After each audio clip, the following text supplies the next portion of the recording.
Good evening everyone, very warm good evening.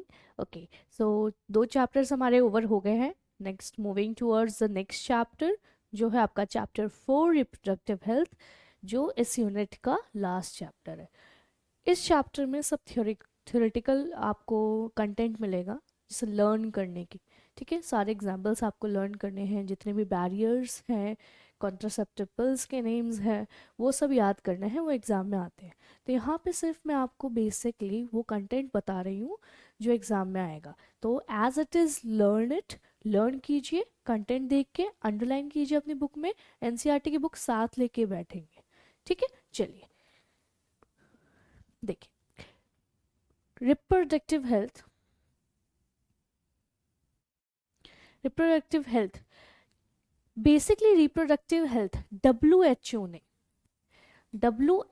ने जो world health organisation है, उसने रिप्रोडक्टिव हेल्थ को कैसे कंसिडर किया है। डब्ल्यू कहता है कि वेलबींग, टोटल वेलबींग जो है इन all aspect of reproduction, reproduction के लिए जो टोटल वेलबींग है, उसमें फिजिकल हेल्थ मतलब रिप्रोडक्टिव ऑर्गन्स जो हैं वो हेल्दी होने चाहिए, जितने ऑर्गन्स हैं that should be healthy. Emotionally इंसान हेल्दी होना चाहिए, ये नहीं कि डिसबैलेंस है इमोशंस में, रिप्रोडक्शन करना है एंड इमोशनली इंसान सही नहीं है, तो वो क्या होगा, हेल्दी नहीं होगा। Behavioural, it should be healthy, behaviour अच्छा होना चाहिए, ये नहीं कि टीजिंग चल रहा है, हैरेसमेंट चल रहा है, तो वो इंसान भी रिप्रोडक्टिव बेसिस पे हेल्दी नहीं है। तो बिहेवियर भी सही होना चाहिए। Society, it should be social, society में कैसे रहना है, रिप्रोडक्टिव हेल्थ है, रिप्रोडक्शन है, उसको कैसे मैनेज करना है, थॉट प्रोसेस कैसा है। सो रिप्रोडक्टिव हेल्दी होने के लिए इंसान को इमोशनली हेल्दी होना है, फिजिकली हेल्दी होना है, behaviour should be right and social, society में कैसे अपनी बिहेव करना है, दैट शुड बी इम्पॉर्टेंट। और ये एग्जाम में आता है कि WHO के हिसाब से a person will be considered as reproductively healthy when, कब, जब उसके फिजिकल हेल्थ सही हो, इमोशनल हेल्थ सही हो, बिहेवियरली वो सही हो और सोशली वो सही हो। देखो, रिप्रोडक्टिव हेल्थ प्रॉब्लम क्या है, क्या स्ट्रैटेजी बनाई, ये रिप्रोडक्टिव हेल्थ का जो कॉन्सेप्ट है, ये जो हम पढ़ रहे हैं आज, हमारे करिकुलम में ये एडेड है, या सोसाइटी में जब हम रिप्रोडक्टिव हेल्थ के बारे में बात करते हैं तो ये क्यों इंपॉर्टेंट है। देखो, India was the first country to initiate action plans, जिसने इनिशिएट किए action plans and programmes at national level to attain total reproductive health physically, emotionally, behaviorally and socially as a social goal. Society के हिसाब से, समाज के हिसाब से reproductive healthy होना बहुत इंपॉर्टेंट है। तो इंडिया ने क्या किया, उसको सोशली उसको अडाप्ट करने की कोशिश की। देखो, फैमिली प्लानिंग प्रोग्राम जो था वाज इनिशिएटेड इन 1951। इस पे क्वेश्चन आता है, डायरेक्ट क्वेश्चन आता है एग्जाम में कि फैमिली प्लानिंग प्रोग्राम कब स्टार्ट हुआ, 1950s में, 1951 में, आपको खूब सारे ईयर्स के नाम, दिस इज डायरेक्ट क्वेश्चन, है ना। तो ये आपको याद करना है। इम्प्रूव्ड प्रोग्राम्स, अब क्या हुआ, सबसे इनिशियली तो ये स्टार्ट किया गया, उसके बाद में और वाइडर रिप्रोडक्शन जो है, रिप्रोडक्शन रिलेटेड एरियाज है, उसको भी इंक्लूड किया गया। जैसे करंटली ऑपरेटेड, और उसको कौन ऑपरेट करता है, दैट इज RCH, एग्जाम में आता है RCH, एग्जाम में आएगा कि कौन इसको अडेप्ट करता है, कौन इसको हैंडल करता है, जो भी रिप्रोडक्टिव हेल्थ है, that is reproductive and child health care programme. वो वाइडर रीजन, डेथ है, मोर्टेलिटी रेट्स हैं, रिप्रोडक्टिव हेल्दी है कि नहीं, क्या प्रोग्राम्स होने चाहिए, क्या मेडिकली जो आपको सपोर्ट चाहिए, वो सारी चीज़ें कौन मैनेज कर रहा है, RCH। ठीक है, याद रहेगा, क्या क्या याद रहा। एक तो 1951 में क्या आया, 1951 में फैमिली प्रोग्रामिंग, ठीक है, फैमिली जो प्रोग्रामिंग, फैमिली प्लानिंग जो थी, दैट वो कब आई, 1951 में। और दूसरा, जितने भी रिप्रोडक्टिव एस्पेक्ट्स हैं इंडिया में वो कौन हैंडल करता है, वो हैंडल करता है reproductive and child health care programme. दो चीज़ याद हो गई आपको कि क्या है रिप्रोडक्टिव हेल्थ। पहली चीज़, इमोशनली, बिहेवियरली, सोशली और फिजिकली हेल्दी होना चाहिए। दूसरी बात, 1951 में फैमिली प्लानिंग प्रोग्राम आया था। और तीसरी बात कि reproductive and child care health care programmes जो है वो क्या करता है, रिप्रोडक्शन के सारे एस्पेक्ट्स को हैंडल करता है। चलिए, व्हाट इज अवेयरनेस प्रोग्राम। अच्छा, एक बात सोचो कि ये क्या सही है क्या गलत है। ये जब तक किसी को पता नहीं होगा, क्या कोई इंसान फैमिली प्लानिंग कर सकता है? नहीं कर सकता। इसीलिए ये जो प्रोग्राम्स बनाए गए हैं या मेडिकल सपोर्ट दिया गया है, उसके साथ साथ इम्पॉर्टेंट चीज़ क्या है कि लोगों को हम क्या करें, अवेयर करें। क्या करें, अवेयर, ताकि उनको ये पता चले कि क्या सही है, किस तरीके से फैमिली प्लानिंग करनी है। इन फ्यूचर अगर अनवांटेड प्रेगनेंसी है उसको कैसे कंट्रोल करना है, कैसे अब जो एसटीडीज हैं उसको कैसे कंट्रोल करना है, what is the right way to have coitus. तो बहुत सारी चीज़ें हैं, राइट। तो देखो हम क्या कर सकते हैं, हम कैसे अवेयरनेस प्रोग्राम्स क्रिएट कर सकते हैं with the help of audio visuals and print media. देखे होंगे आपने एड्स वगैरह आते हैं, कितने सारे एड्स आते हैं देखे होंगे आजकल टीवी में कि जैसे पीरियड्स को लेके कैसे सैनिटरी नैपकिन यूज़ करना है, या फिर अबॉर्शन को लेके, अनवांटेड प्रेगनेंसी को लेके, बर्थ कंट्रोल से लेके। तो बहुत सारी चीज़ें या तो हम मीडिया के थ्रू उसको क्या करें, अवेयर करें लोगों को। ऑडियो विजुअल्स, इसमें आपके पोस्टर्स आ गए, कुछ ऐसे स्टोरी बेस्ड है। तो ये सारी चीज़ें हैं जिसको यूज़ करके हम लोगों को अवेयर कर सकते हैं, है ना। गांव के लोग हैं उनके लिए हम कुछ एक एक्ट तैयार करें, तो ऑडियो विजुअल वे से हम क्या कर सकते हैं, लोगों को अवेयर कर सकते हैं।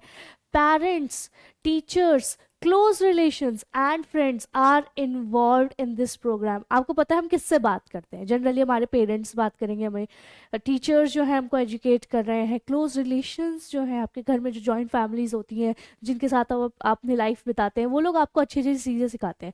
फ्रेंड्स हो गए, फ्रेंड्स का अवेयरनेस बहुत ज़रूरी है क्योंकि पीयर जो होता है, पीयर ग्रुप जो होता है, वहाँ आप बहुत टाइम बिताते हैं, है ना। तो ये लोग वो हैं जिनके जिनके थ्रू हम क्या कर सकते हैं, इसमें अवेयरनेस प्रोवाइड करा सकते हैं। Introduction of sex education in the school, हम कहाँ लर्न करते हैं, स्कूल्स में। तो अगर स्कूल्स में हम जनरली, जब हमें नॉलेज नहीं होती, हम गलत जो लोगों के पास चले जाते हैं, वो हमें डिफरेंट डिफरेंट चीज़ें बताते हैं, दैट इज़ नॉट राइट। तो प्रॉपर सेक्स एजुकेशन जो है वो स्कूल में प्रोवाइड करना चाहिए ताकि बच्चे कंफ्यूज्ड ना रहें और उनको ये पता हो कि कब क्या करना है।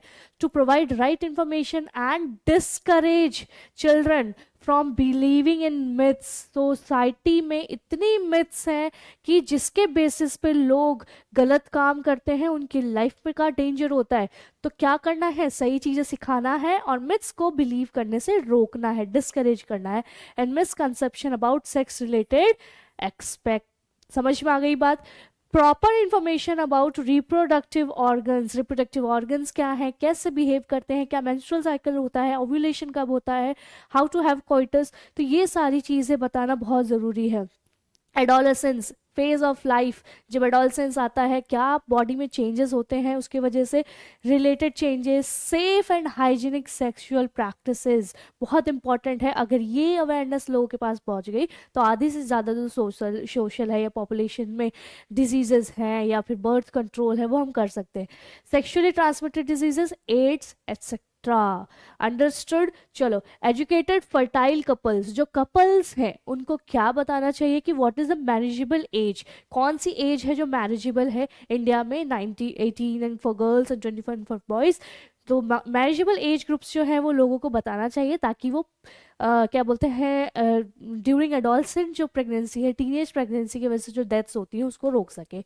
About available birth control options, birth control options क्या कर सकते हैं, क्या कैसे हम बर्थ जो है अननेसेसरी जो बेबीज हैं उनको रोक सकते हैं, बर्थ नहीं दे, ठीक है। तो care of pregnant mothers, post natal care which is very important. आपको पता है कि क्या होता है कि बेबी जब फीचर्स जो होता है, वो इन्फेंट होता है, जब उसको केयर नहीं मिलती है, अच्छे से केयर नहीं मिलती है, तो उसकी डेथ भी हो जाती है ना।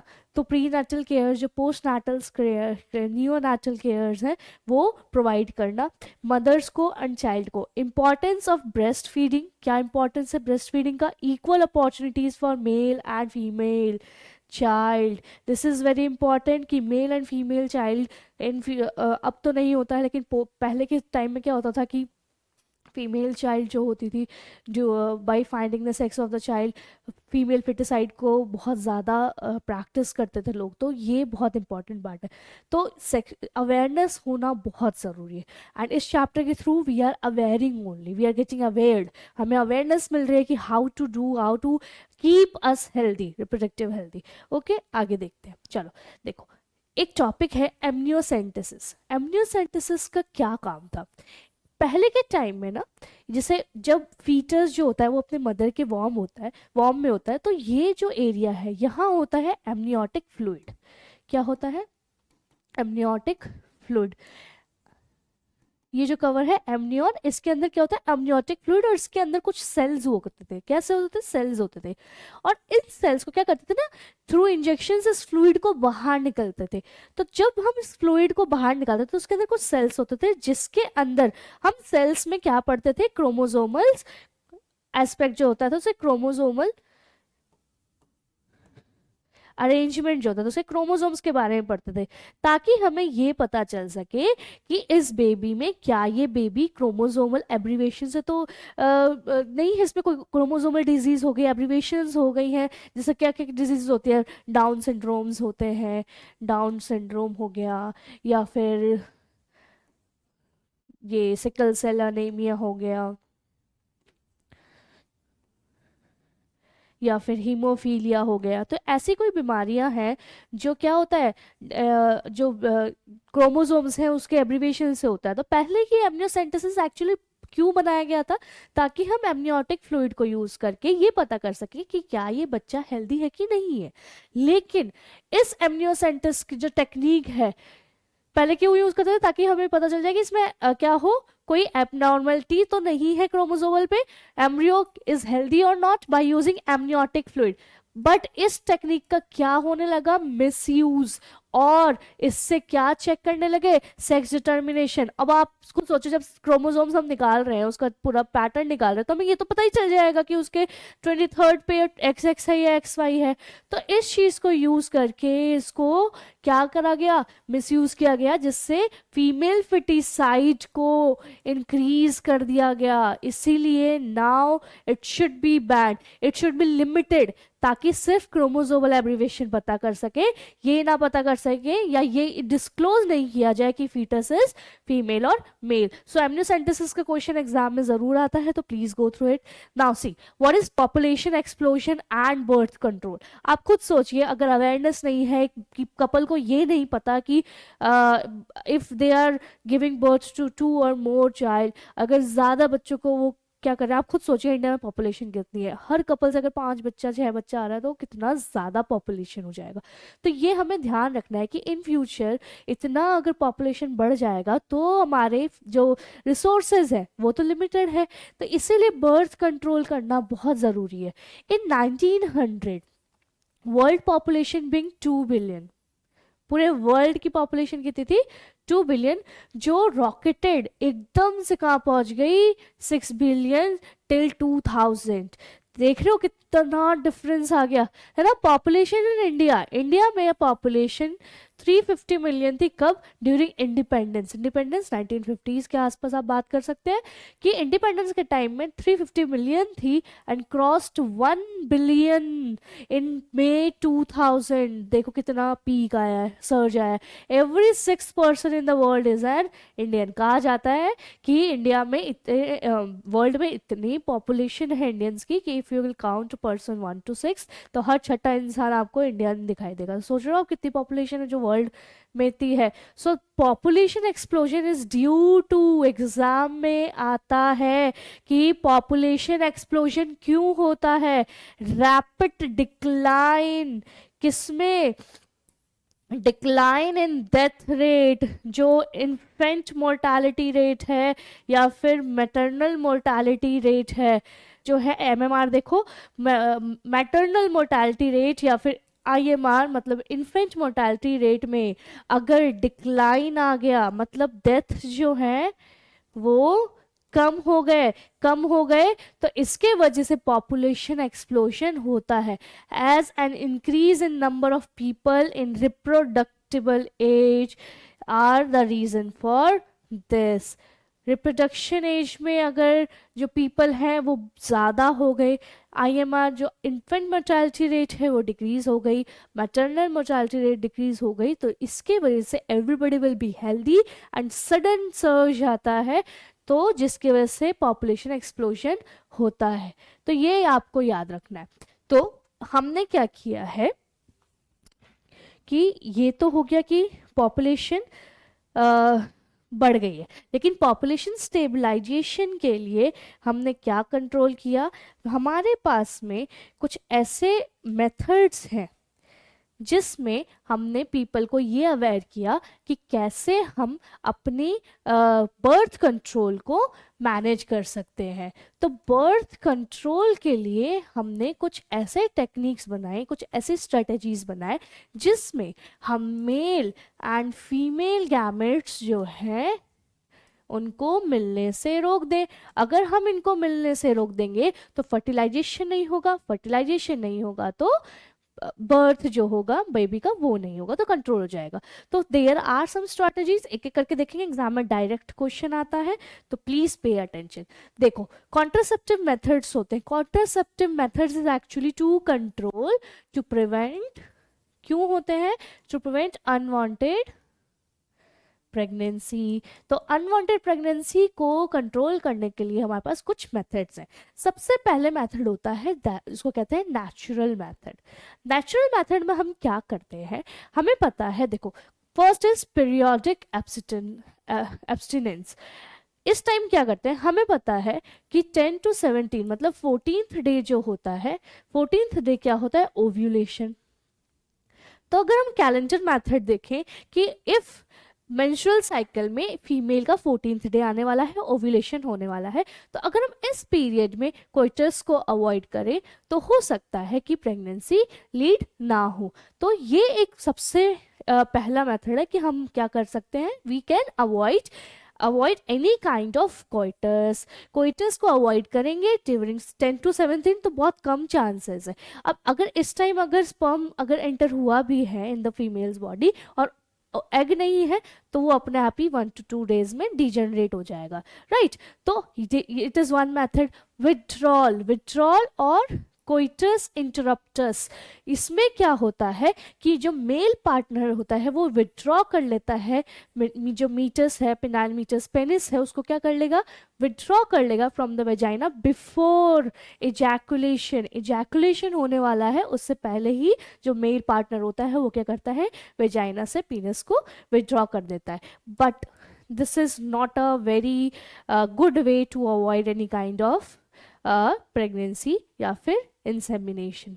फिर आता है लैक्टेशन एमेनोरिया। लैक्टेशन एमेनोरिया ये कंडीशन है, कहा जाता है या होता ऐसा है कि जब मदर फीडिंग स्टेज में है, मीन्स मदर जो है वो लैक्टेट कर रही है, ब्रेस्ट फीडिंग कर रही है, तो आफ्टर प्रेगनेंसी 6 मंथ तक जब मदर लैक्टेट करती है तो 6 मंथ्स तक ओव्यूलेशन नहीं होता है। इसका एग्जाम में आता है, एग्जाम में क्या आता है कि इस टाइम एक्चुअली होता क्या है, जो गोनाडोट्रोपिन है वो क्या हो जाता है, बहुत ज़्यादा लो हो जाता है, जिसके वजह से इस टाइम लैक्टेशन नहीं होता है। तो लैक्टेशन एमेनोरिया में क्या है, during this phase the ovulation and menstrual cycle do not occur during the first 6 months of intense lactation period, so you can have coitus। तो इस टाइम क्या है, ओव्यूलेशन नहीं हो रहा, ये नेचुरल मेथड है। बट आपके बुक में भी लिखा है कि these all methods are not ideal। ज़रूरी नहीं है कि ये अगर प्रोसेस नहीं किया जाए तो प्रेगनेंसी नहीं होगी, because this is not ideal. इसीलिए हमारे पास और ऐसे मेथड्स हैं जो आइडियल हों, ठीक है। देखिए, एक आता है बैरियर मेथड। बैरियर में हम क्या करते हैं, कुछ ऐसे डिवाइसेस यूज करते हैं जो मेल गैमेट को फीमेल गैमेट से मिलने नहीं देगा। उसके बीच में हमने क्या लगा दिया, बैरियर लगा दिया, राइट।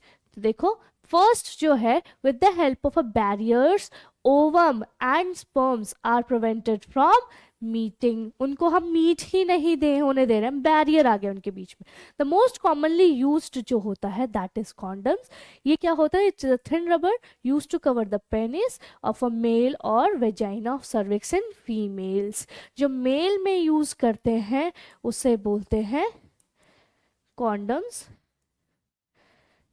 इसका बेनिफिट क्या है, क्या बेनिफिट है, एक तो एसटीडीज का जो एसटीडीज है उसके चांसेस कम हो जाते हैं, बिकॉज जो फ्लूइड होता है उसका कोई भी एक्सचेंज नहीं होता है ना, तो एसटीडीज को भी कंट्रोल कर सकते हैं, प्लस इंसेमिनेशन नहीं होगा।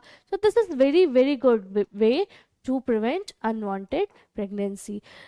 इन फीमेल्स डायफ्रैग्स में होते हैं, सर्वाइकल कैप्स होते हैं, वॉल्ट्स होते हैं जो एक्ट एज अ बैरियर्स, जो बैरियर्स की तरह काम करते हैं। एक्चुअली क्या होता है, जैसे फीमेल है तो फीमेल की जो सर्विक्स होती है यहाँ पे क्या होता है, कैप लगा दी जाती है। सो इससे क्या होगा, जो स्पर्म है वो एंटर नहीं कर पाएगा इन द फीमेल्स बॉडी। तो ये एग्जाम में आता है, डायरेक्ट क्वेश्चन आता है कि व्हाट इज द बेनिफिट। तो इसमें ये बेनिफिट है कि insemination the reaching of male gametes, अब मेल गैमेट को यहाँ पहुंचना है तो यहाँ पे तो वो पहुंच ही नहीं पाया, तो बैरियर लग गया। सो this is the physical barriers. ठीक है, नेक्स्ट देखते हैं इंट्रायूटेरिन डिवाइसेस। वेरी गुड वे, इंट्रायूटेरिन डिवाइसेस में देखो क्या होता है, आईयूडीज के क्वेश्चन एग्जाम में होता है। मैं पहले बता रही हूँ कि लर्न करने हैं सारे एब्रीवेशंस, एब्रीवेशंस आपको लर्न करना है। सो आईयूडीज क्या होती हैं, ये इंसर्ट, देखो यूटेरिन डिवाइसेस है, इंट्रा मीन्स इनसाइड, किसमें, यूट्रस। तो यूट्रस में हम कुछ ऐसे डिवाइसेस इंसर्ट करते हैं ताकि स्पर्म जो है वो फेलोपियन ट्यूब तक पहुंचने से रोक सके। जैसे देखो ये हो गया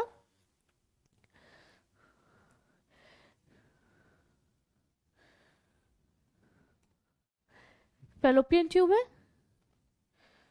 फेलोपियन ट्यूब। ये जो है यहाँ पे आप देख रहे होंगे, यहाँ पे क्या किया यूट्रस में, ये जो साइड है इसको ब्लॉक कर दिया गया। अब मान लो कि यहाँ से स्पर्म एंटर होता भी है तो क्या ये यहाँ पहुंच पाएगा जहाँ फर्टिलाइजेशन होता है, नहीं पहुंच पाएगा। तो इंट्रा यूटेरिन डिवाइसेस को इस तरीके से इंसर्ट किया जाता है ताकि वो जो रास्ता है फेलोपियन ट्यूब वाला उसको क्या कर सके, ब्लॉक कर सके। सो ओव्यूलेशन, अगर यहाँ से स्पर्म फेलोपियन ट्यूब तक नहीं पहुंचेगा फर्टिलाइजेशन नहीं होगा। ठीक है, सो इन आईओडीज इट इज नॉन मेडिकेटेड जो होते हैं, जो नॉर्मल होते हैं, दैट इज लिपिस लूप, याद करेंगे एग्जाम में। ठीक है, इंट्रायूटेरिन डिवाइसेस है। कॉपर रिलीजिंग एग्जाम में आता है, कॉपर रिलीजिंग जो आईयूडीज हैं, कॉपर रिलीजिंग आयोडीज में एग्जाम्पल याद करने हैं आपको, कौन कौन से हैं, कॉपर टी, कॉपर 7, मल्टीलोड 375। ये एग्जाम में एज इट इज क्वेश्चन आता है। क्या है इसका फायदा देखेंगे अभी।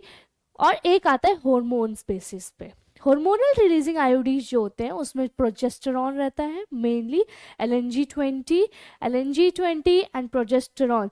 जब प्रोजेस्टेरॉन हाई हो जाता है, बहुत ज़्यादा हाई होता है, तो उस टाइम क्या होता है, जो ओव्यूलेशन है वो कम हो जाता है। तो ये एक यूज़ है। प्लस प्रोजेस्टेरॉन जब हाई हो जाएगा जो, तो एंडोमेट्रियम की थिकनिंग होती है वो बहुत ज़्यादा हो जाती है, और थिकनिंग ज़्यादा होने की वजह से वो उसको क्या करता है, अनसुटेबल बनाता है फॉर द इम्प्लांटेशन। ये एग्जाम में यहाँ से 100% क्वेश्चन है, आईयूडीज में आता ही आता है। देखो कॉपर आयंस क्या करते हैं, they release suppress sperm motility. क्या करेगा, जो स्पर्म की मोटिलिटी है उसको सप्रेस करेगा, और ये फेगोसाइटिक होता है।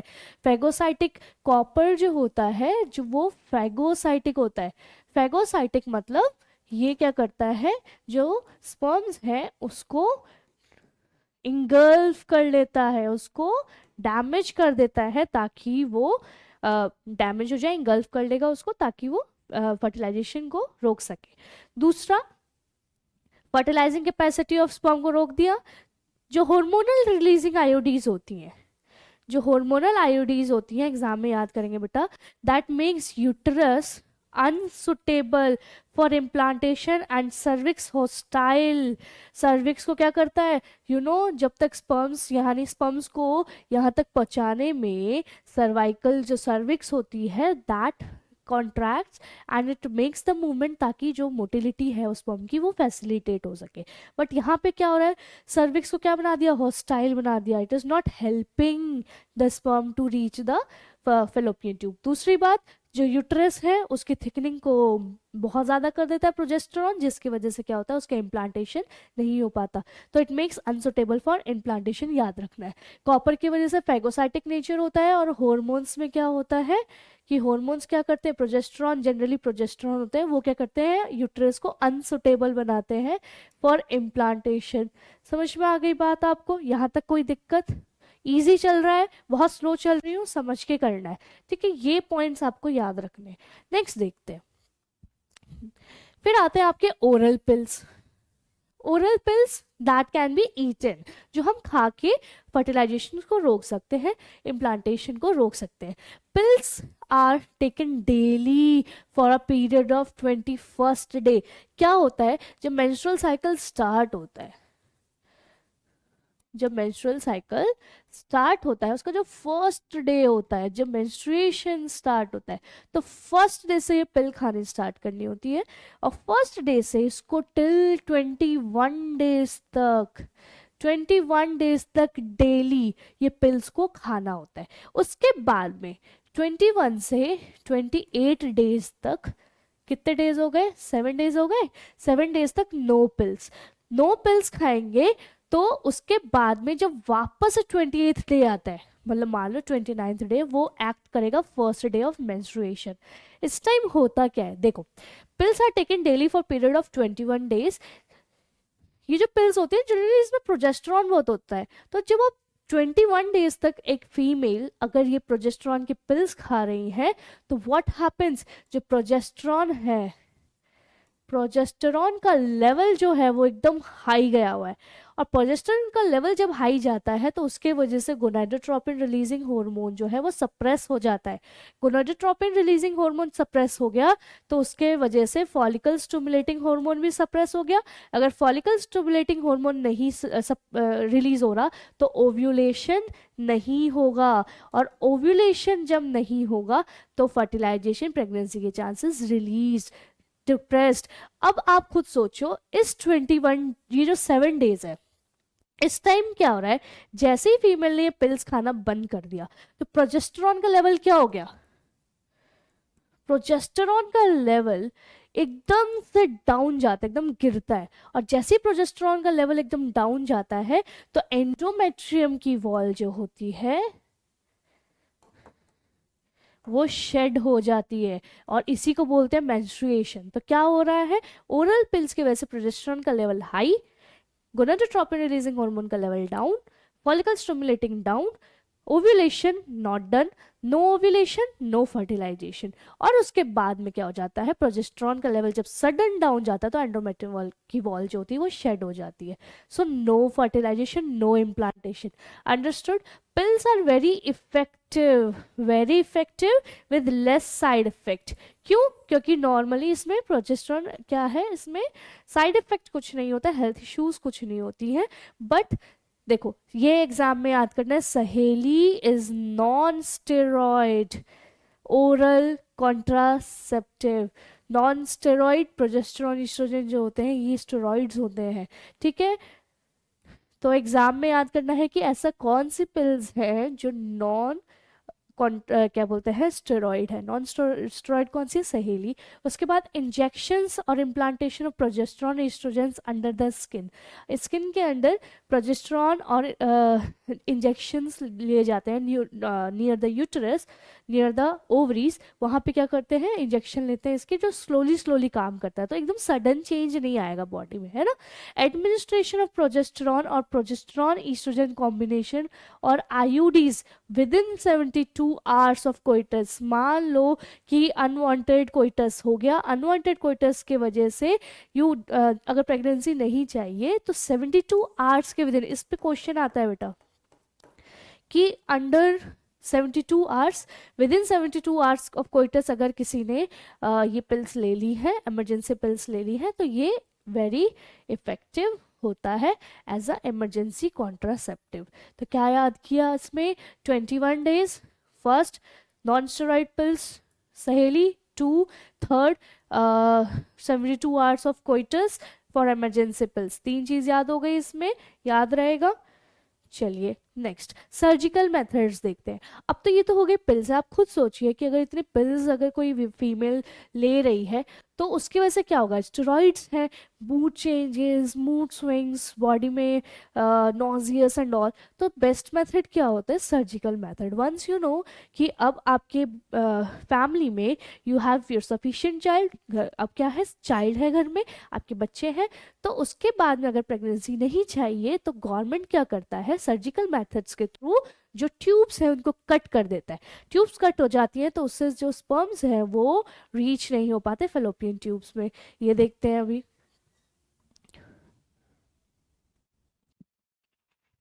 देखो सर्जिकल मेथड्स क्या होता है? Surgical methods are also called sterilization. इसको क्या बोलते हैं? स्टेरिलाइजेशन। क्यों? अगर कोइटस के बाद भी जो स्पर्म्स हो रहे हैं वो सही टाइम पे सही जगह नहीं पहुंच रहे हैं, this is known as sterility. Now female and male is not able to conceive. अब क्या है, यहाँ पे कंसीव नहीं हो पाएगा। तो स्टेरिलाइजेशन में क्या करता है? ये ब्लॉक करता है। इस पे क्वेश्चन आता है बेटा, एग्जाम रखना है। It blocks the gamete transport, gamete transport को ब्लॉक करता है एंड प्रिवेंट कंसेप्शन, कंसीव होने से रोकता है। दो हैं आपके पास में vasectomy. Now see this is a female reproductive organ, पढ़ा था हमने, और this is male reproductive organ. अब होता क्या है, हम क्या करते हैं यहाँ पे, जो डॉक्टर्स होते हैं वो क्या कर देते हैं, ये फेलोपियन ट्यूब दिख रहा है सबको, या फेलोपियन ट्यूब में यहाँ कट लगा देते हैं। यहाँ कट लगा दिया और यहाँ कट लगा दिया,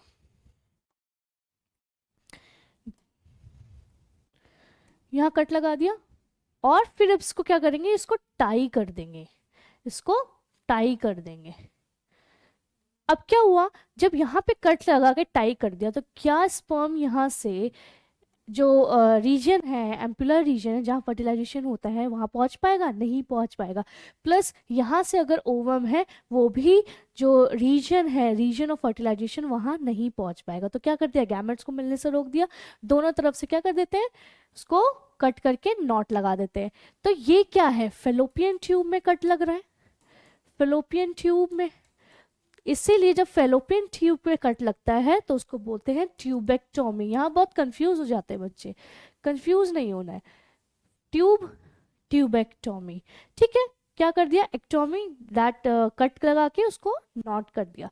यहाँ देखो मेल रिप्रोडक्टिव ऑर्गन में क्या करते हैं, जो वासा डिफरेंसिया होता है, क्या होता है, वासा डिफरेंसिया।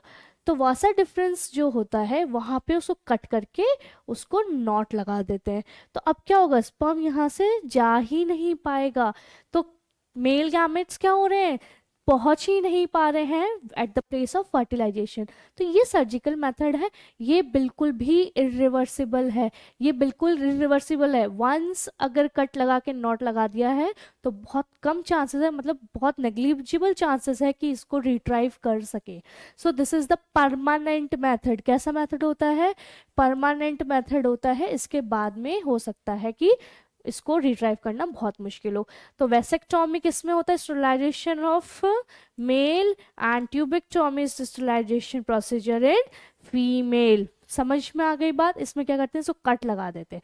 आगे चले, देखो फिर medical termination. In case contraceptive pills लेने के बावजूद भी अगर प्रेगनेंसी हो जाती है, या फिर नेचर में कुछ ऐसे चांसेस हों जब मदर बेबी को रखना नहीं चाह रही, अगर अनवांटेड, अगर रेप केसेस हैं जिसमें एनी प्रेगनेंसी के चांसेस हो गए, या फिर जो बेबी है वो मेडिकली इल है, तो इस केस में मेडिकली टर्मिनेशन ऑफ प्रेगनेंसी कर सकते हैं for the benefit use, for good use. लेकिन people do it for, it's up to the female chance है ना, कि वेदर टू कीप बेबी और नॉट। तो ये क्या है, intentional and voluntary termination of pregnancy before full term is called medical termination of pregnancy. MTP का full form याद करना है. और induced abortion मतलब जबरदस्ती नहीं कहेंगे, कहेंगे कि जान के, वी इंटेंशनली हम खुद से क्या कर रहे हैं, अबॉर्ट कर रहे हैं बेबी को, फीटस को. Government in India legalise MTP in 1971. इससे पहले अबॉर्शन वाज इलीगल, उसके बाद में लीगलाइज हुआ है. एग्जाम में याद करें, 1971 में एमटीपी को लीगलाइज किया है with some strict conditions and to misuse. क्या करना है, स्ट्रिक्ट कंडीशन दे रखा है. वाई एमटीपी करना जरूरी क्यों है या कब किया जाता है. MTP is done to get rid of unwanted pregnancy due to the casual or unprotected intercourse. अगर कोइटस हुआ, unprotected intercourse था जिसकी वजह से प्रेगनेंसी हो गई है, तो उससे रिड के लिए, उससे to avoid any kind of birth, तो उसमें एमटीपी किया जाता है. और failure of the contraceptive use during the coitus और रेप. समझ में आ गई बात. MTP is essential in cases where continuation in pregnancy could be harmful. क्या हो सकता है, मान लो कि अब ऐसा केस कंडीशन हो गया कि अगर बर्थ दिया बेबी को, तो हो सकता है कि मदर और किसी के बच्चे की या मदर की डेथ हो जाए, तो इस केस में भी हम एमटीपी कर सकते हैं. Even fatal to the mother और द फीटस और बोथ. समझ में आ गई बात. MTPs are consider relatively safe during the first trimester. This is the important part कि MTP कब तक कराया जा सकता है. Abortion can be done with in the first trimester, जब ऑर्गेनोजेनेसिस हो रहा होता है, with in the 3 months of pregnancy. इस ड्यूरिंग ही जो अबॉर्शन है दैट कैन बी डन. समझ में आ गई बात. इसके बाद में चांसेस बहुत कम होते हैं, डेथ के चांसेस बढ़ जाते हैं. उसके बाद देखते हैं हम sexually transmitted disease. Very very important. कुछ ऐसे डिजीज होती हैं जो सेक्सुअली ट्रांसमिट होती हैं, जो सेक्सुअल रिप्रोडक्टिव हेल्थ जो है, जो सेक्सुअल ऑर्गन्स है, रिप्रोडक्टिव ऑर्गन्स है, उसको डैमेज करती हैं. सो इसका नॉलेज होना भी बहुत ज़रूरी है. एसटीडीज आर क्या है, sexually transmitted disease. VDs venereal diseases, RTI reproductive tract infections, ये कुछ ऐसे कॉमन डिजीजेज हैं जो सेक्सुअली ट्रांसमिट होती हैं. समझ में आ गई बात. डिजीज और infections which are transmitted sexually through the sexual intercourse are called as STDs. और वेनरल डिजीज, वीडीज और रिप्रोडक्टिव ट्रैक्ट इन्फेक्शंस, याद रखना, ऐसा नहीं कंफ्यूज हो गए हम. All are same which occurs, जो होती हैं STDs, VDs and RTI जो हैं, रिप्रोडक्टिव ट्रैक्ट इन्फेक्शंस जो है, वो सेक्सुअली ट्रांसमिट होते हैं. एग्जाम्पल देखो, याद करके जाना. एग्जाम्पल आता है, 100% आता है. देखो, gonorrhoea, syphilis, genital herpes, chlamydiasis, genital warts, trichomoniasis and hepatitis B. इसके साथ है एड्स. ये याद रखेंगे, आपकी बुक में जितने भी एग्जाम्पल्स हैं वो आप याद करके जाएंगे. ठीक है. Gonorrhoea, syphilis, genital herpes, chlamydiasis, chlamydomonas, genital warts, trichomoniasis, hepatitis and AIDS. ये याद रखेंगे कि हेपेटाइटिस एंड एड्स दो ऐसे बीमारी हैं, दो ऐसे डिजीजेस हैं जो रिप्रोडक्टिव ऑर्गन्स को डैमेज नहीं करती है, बट ट्रांसमिट कैसे होती है, सेक्सुअली. याद रखेंगे, रिप्रोडक्टिव ऑर्गन्स को डैमेज नहीं करती, बट जो ये जो केसेस हैं ये सेक्सुअली भी ट्रांसमिट होते हैं. तो ये याद रखेंगे आप. एग्जाम्पल याद रहेंगे. आगे देखो, ट्रांसमिशन ऑफ एसटीडीज कैसे होता है, क्यों होता है STD sexually transmitted. By sharing of injection needles और सर्जिकल इंस्ट्रूमेंट्स. सर्जिकल इंस्ट्रूमेंट्स, अगर मान लो कि वन पर्सन, एक ऐसा पर्सन था जिसने क्या बोलते हैं, जो सफ़र कर रहा था, मतलब बेसिकली कि जब भी बॉडी फ्लूइड एक्सचेंज होता है, तब चांसेस होते हैं इन डिजीजेस के। ठीक है, तो अगर नीडल्स कॉमन नीडल्स शेयर कर रहे हैं तो बॉडी फ्लूइड एक्सचेंज हो जाता है, सो द बैक्टीरिया और virus can enter. Transfusion of blood, unprotected sex, infected mother से इन्फेक्टेड फीटस को ट्रांसफ़र हो सकता है। तो ये सारे तरीके हैं जिनसे एसटीडीज कॉज होती है या फिर ट्रांसमिट होती है, ट्रांसमिशन होता है। प्रिवेंशन क्या है, कैसे प्रिवेंट कर सकते हैं एसटीडीज को? A person are vulnerable to STD infections, vulnerable है, बट एज और group of 50 to 24 years are reported to be very high in these infections due to unavailability of the awareness।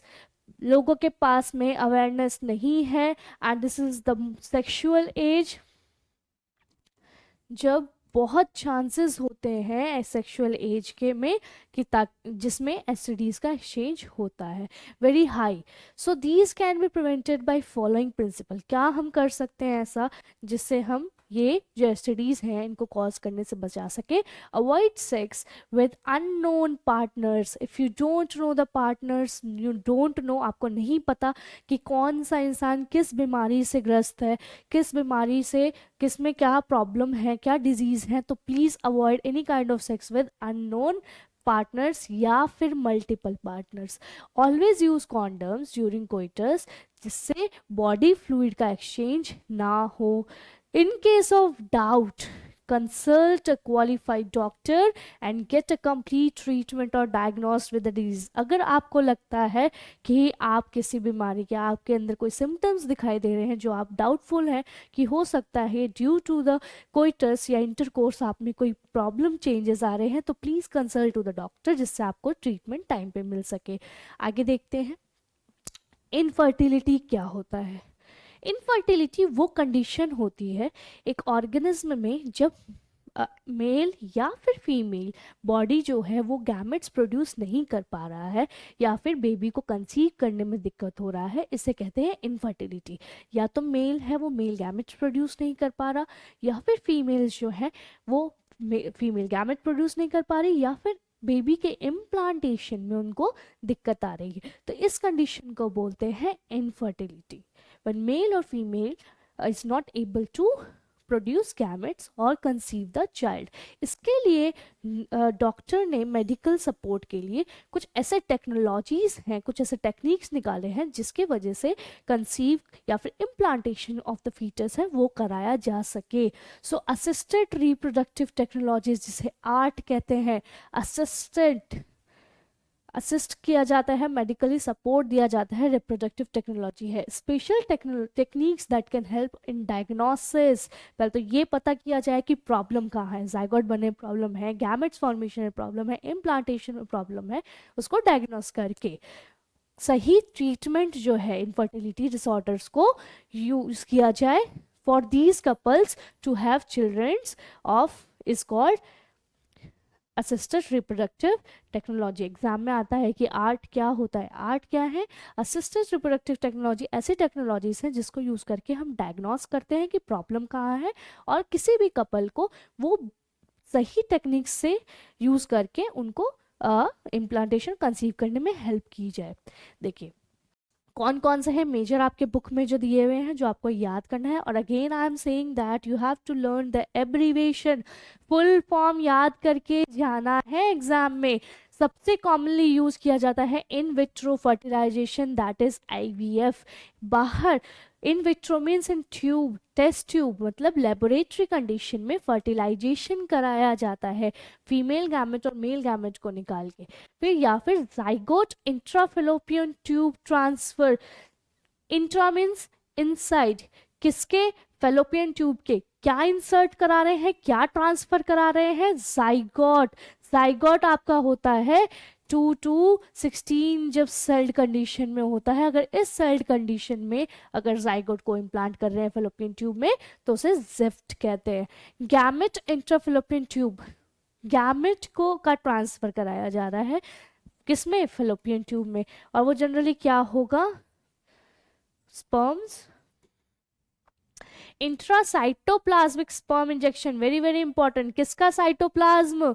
Ovum का cytoplasm. जब ovum, याद रखना cytoplasm सिर्फ ovum में present होता है, स्पर्म में प्रेजेंट नहीं होता। तो ओवम का जो साइटोप्लाज्म है उसमें डायरेक्ट क्या कर रहे हैं, जो स्पर्म है उसको इंजेक्ट कराया जा रहा है। समझ में आई बात? और लास्ट है artificial insemination, AI. Moving ahead, एक एक कंटेंट देखते हैं। सबसे पहले देखो in vitro fertilization, this method popularly known as test tube baby. आपने सुना होगा test tube baby programme. Fertilization takes place outside the body and almost have similar condition. Laboratory में ऐसा condition बनाया जाता है, temperature हो चाहे pH हो, जिससे fertilization हो सके। And as that in the body, in this method, ovum is collected from the wife or donor female। अगर ऐसा कंडीशन है कि जो फीमेल है वो ओवम भी नहीं बना सकती, तो उस केस में डोनर फीमेल को लिया जाता है। And sperms from the husband और डोनर मेल, एंड क्या किया जाता है, उसका फर्टिलाइजेशन कराया जाता है to form a zygote under stimulated condition. तो इसमें क्या किया जा रहा है, बोथ मेल एंड फीमेल की बॉडी से गैमेट्स को लिया और उसमें फर्टिलाइजेशन कराया, फिर उसके बाद में उसको इम्प्लांट कर दिया जाता है। समझ में आई बात? दूसरा देखो जाइगोट इंट्राफेलोपियन ट्रांसफर। अब इसमें क्या कर रहे हैं, the zygote with 8 blastomere, very very important. कितने blastomeres? 8 blastomere is transferred into fallopian tube called ZIFT. Exam में आता है बेटा, याद करके जाना है, बहुत ईजी है। जाइगोट कंडीशन कौन सी होती है? विद इन 2 to 16 के बाद रीअरेंजमेंट स्टार्ट हो जाता है, जो हमने पढ़ा था। तो अगर 2 to 8 ब्लास्टोमेयर, अगर 8 ब्लास्टोमेयर की कंडीशन में अगर आप उसको ट्रांसफर कर रहे हैं, that is ZIFT. Intra IUT, intrauterine transfer, अगर हम यूटेरस में डायरेक्टली ट्रांसफर कर रहे हैं जाइगोट या एम्ब्रियो का या गैमेट्स का, तो उसे कहते हैं इंट्रा यूटेरिन ट्रांसफर। ये क्या था, ज़िफ्ट इज फेलोपियन ट्यूब। कहाँ इसको ट्रांसफर कर रहे हैं? फेलोपियन ट्यूब में। अब देखो gamete intra fallopian tube, gamete intra fallopian tube क्या कर रहे हैं, गैमेट्स का ट्रांसफर कर रहे हैं। Transfer of an ovum collected from donor, एक डोनर जो है उसका ओवम लेके उसको फेलोपियन ट्यूब में अगर ट्रांसफर किया जाए of another female who can not produce one, अगर एक फीमेल है जो ओवम प्रोड्यूस नहीं कर पाती है और उसके बॉडी में हम डोनर फीमेल से अगर ओवम का ट्रांसफर करा रहे हैं, that is known as gamete, gamete intrafallopian tube transfer जो है, but can provide suitable environment for fertilization and further development is used. अब क्या है देखो, जाइगोट में क्या है, अगर फर्टिलाइजेशन नहीं हो रहा है फीमेल में, ठीक है, तो उस केस में क्या करते हैं, ओवम को लेते हैं और क्या बोलते हैं, स्पर्म को लेंगे, उनका फर्टिलाइजेशन कराएंगे एंड गैमेटिक कंडीशन में उसको वहाँ पे प्लेस कर देंगे। किसमें? फेलोपियन ट्यूब में। तो वो हो गया ज़िफ्ट। गिफ्ट क्या है, अगर फीमेल बॉडी गैमेट भी प्रोड्यूस नहीं करा पाती है तो सिर्फ गैमेट जो डोनर फीमेल है उससे गैमेट लिया, उसको बॉडी में फेलोपियन ट्यूब में इम्प्लांट कर दिया, बाकी फर्टिलाइजेशन अगर उसमें वो सुटेबल कंडीशन दे सकती है तो उस कंडीशन में हम क्या कर रहे हैं, गिफ्ट कर रहे हैं, हम गैमेट ले रहे हैं। नेक्स्ट देखो इंट्रासाइटोप्लाज्मिक स्पर्म इंजेक्शन, इसमें क्या करते हैं बेटा, इंट्रासाइटोप्लाज्मिक स्पर्म इंजेक्शन में is a specialised procedure to form a embryo in the laboratory. ये देखो इन द लैबोरेटरी, लैबोरेटरी में ही एम्ब्रियो फॉर्मेशन हो रहा है, which sperm is directly injected to the ovum, directly inject किया जाता है, उनको कंडीशन नहीं है, ऐसा कंडीशन में लिया स्पर्म लिया उसको इंजेक्ट कर दिया ओवम के अंदर। आर्टिफिशियल इंसेमिनेशन में क्या किया जाता है, in the technique the semen is collected from either husband or healthy donor and introduced into the vagina of uterus of the female and further जो fertilization and the or the transport of sperm है वो अपने आप ही होगा। Artificial insemination में सिर्फ सीमेन को inject कराया जा रहा है, साइटोप्लाज्मिक स्पर्म इंजेक्शन में पूरा एम्ब्रियो बनाया जा रहा है। गिफ्ट में गैमेट जो है, डोनर ओवम जो है वो इंजेक्ट कराया जा रहा है जाइगोट में 8 ब्लास्टोमेयर्स तक बना के, जो जाइगोट है उसको इम्प्लांट किया जा रहा है। तो हर एक के ना वर्ड्स चेक करना, और कहाँ इंजेक्ट किया जाता है वो भी याद रखना कि कौन से लेबोरेटरी में है, आईवीएफ लेबोरेटरी में है, जो इंट्रासाइटोप्लाज्मिक स्पर्म इंजेक्शन है वो लेबोरेटरी में है। तो ये याद रखेंगे। देखो काउंसलिंग सबसे ज़्यादा इम्पॉर्टेंट है। क्यों इम्पॉर्टेंट है? कि information on infertility, infertility is not a disease, ये कोई डिजीज़ नहीं है, ये कोई बीमारी नहीं है। इसीलिए इसके लिए काउंसलिंग देना, उसके उसके लिए इंफॉर्मेशन प्रोवाइड करना बहुत ज़रूरी है। It is important to involve both parents, both partners in all aspect of management. क्या माना जाता है कि if a child is not being able to give take birth, अगर ऐसा माना जाता है हमारी सोसाइटी में, अब तो बहुत हद तक चेंज हो गया है, कि अगर एक बच्चा नहीं हो पा रहा है तो इसकी सारी रिस्पॉन्सिबिलिटी किसकी होती है? मदर की होती है। नहीं, ऐसा नहीं होता। इसीलिए ये इंफॉर्मेशन और काउंसलिंग करना बहुत ज़रूरी है। हो सकता है कि दोनों पार्टनर्स में से मेल भी प्रॉब्लम हो, मेल की बॉडी में प्रॉब्लम हो या फीमेल्स की, इसलिए काउंसलिंग करना, डायग्नोसिस करना बहुत इंपॉर्टेंट है। Discussion of wishes, plans, beliefs and motives are important. These techniques are expensive, obviously बहुत expensive होते हैं, और बहुत ज़्यादा हाई स्पेशलाइज्ड प्रोफेशन की ज़रूरत पड़ती है। स्टेरॉइड्स लेने पड़ते हैं, बॉडी में जो चेंजेस आते हैं, बाहर chances of fertilisation, chances outside of the body, chances of gamete formation, gamete का जो फ्यूजन है, फर्टिलाइजेशन है, जाइगोट का बनना बहुत डिफिकल्ट होता है। इसलिए इन टेक्निक्स में एक्सपेंसिवनेस भी होती है। समझ में आ गई बात?